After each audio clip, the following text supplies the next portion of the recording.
Tackling illegal small-scale mining appeared to be one of the president's topmost priorities. For us to have the opportunity to share with you our thoughts, our strategy, our thinking, and then to ask of you, in the name of the generations yet unborn, for your support and active involvement to bring this menace of Galamsey to an end. The destruction caused by illegal mining was devastating. It polluted major water bodies and ravaged a chunk of Ghana's forest reserves, threatening the environment and human survival, especially in terms of access to potable water. The president dared to put his job on the line. When you know that the activities that they're involved in are jeopardizing the very survival of our nation, I took the decision that that would be a betrayal of the trust that the Ghanaian people put in me on the 7th of January this year. I've said it in the cabinet, and perhaps it's the first time I'll be saying it in public. I am prepared to put my presidency on the line on this matter. This was followed by some key interventions to resolve the many problems and the dangers posed by continuous illegal mining. Among the interventions was the formation of the Interministerial Committee on Illegal Mining. The committee subsequently set up a joint military and police team christened Operation Vanguard, with 4 operating bases in the Ashanti, Eastern, Western and Central regions. Their mandate was to flush out all illegal miners and enforce the ban on all forms of illegal small-scale mining. A year after its inauguration in 2017, it vetted and issued licenses to over 600 miners to go back to work. In 2017, the Chief Justice also designated 7 high courts and 7 circuit courts located in Accra, Sekondi, Kumasi, Cape Coast, Kufuor, Sunyani and Bolgatanga to deal with all mining-related offences committed under the Minerals and Mining Act,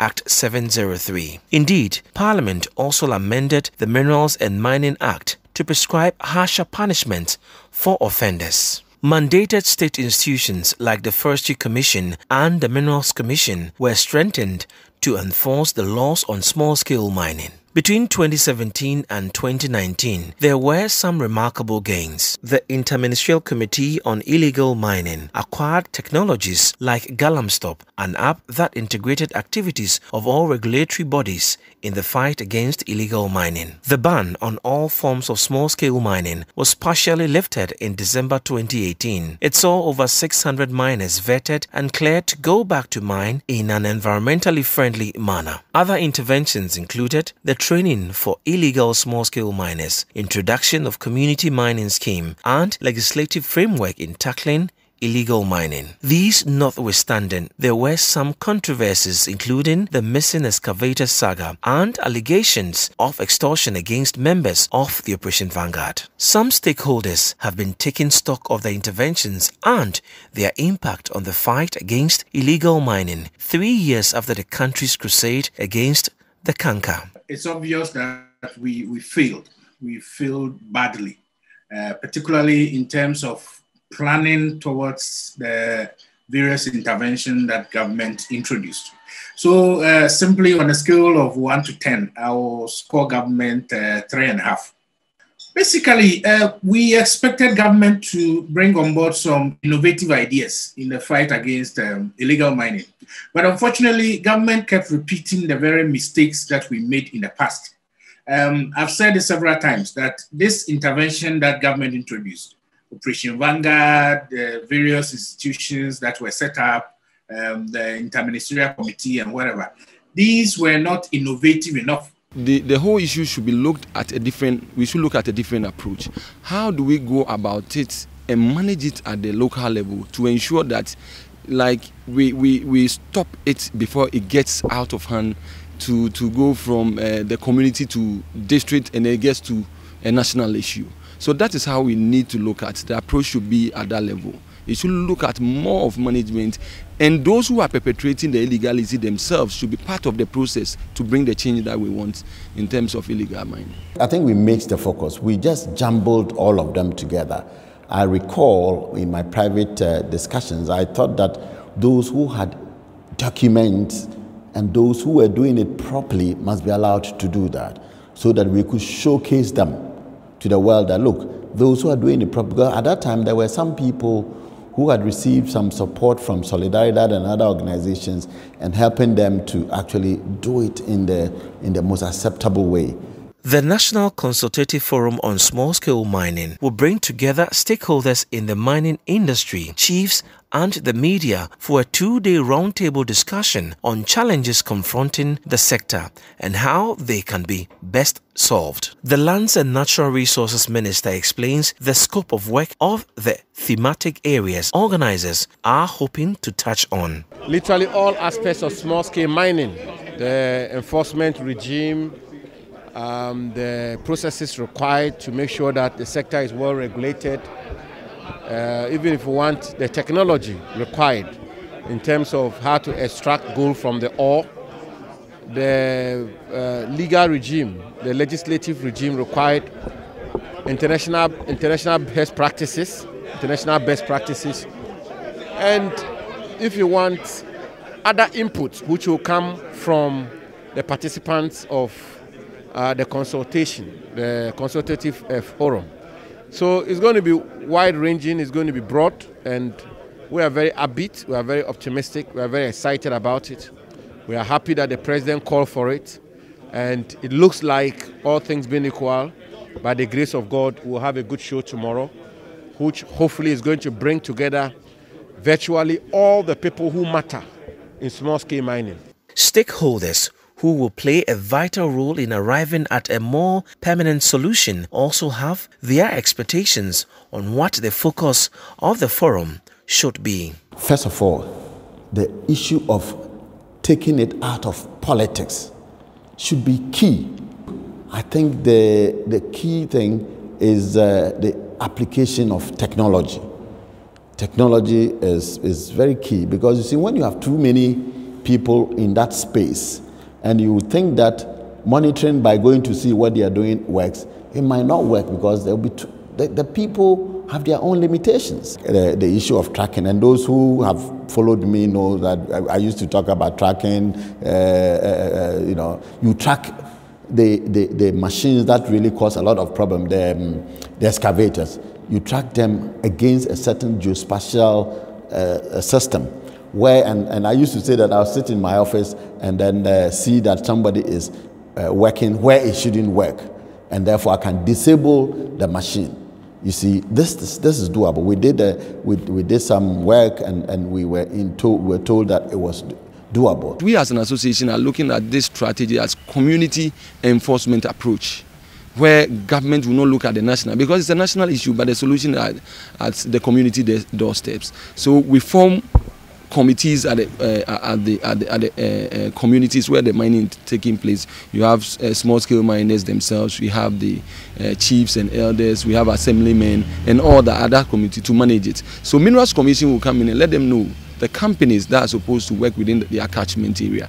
Anyone coming out from that, outside that list that has been given to the community, then they will not be allowed to work.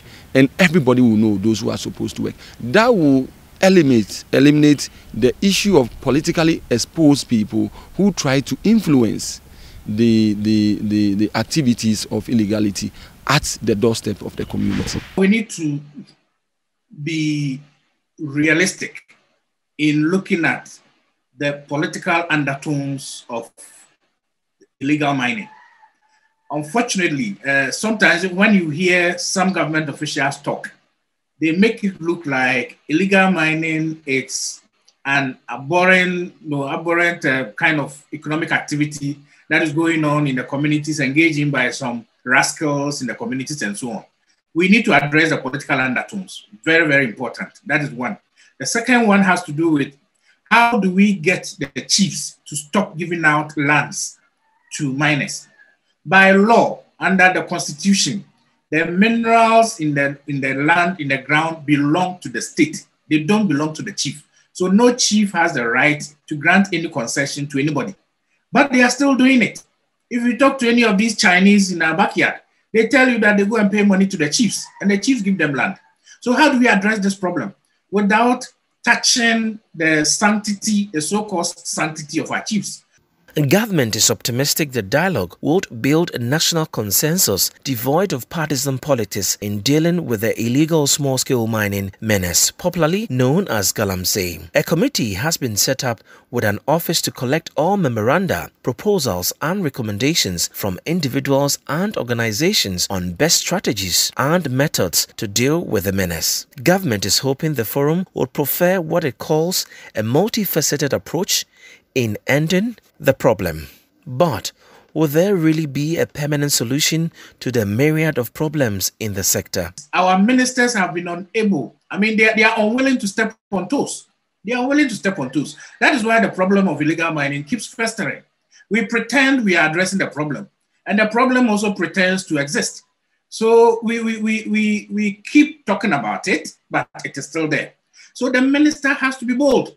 The minister must understand that addressing illegal mining will elicit some harsh realities.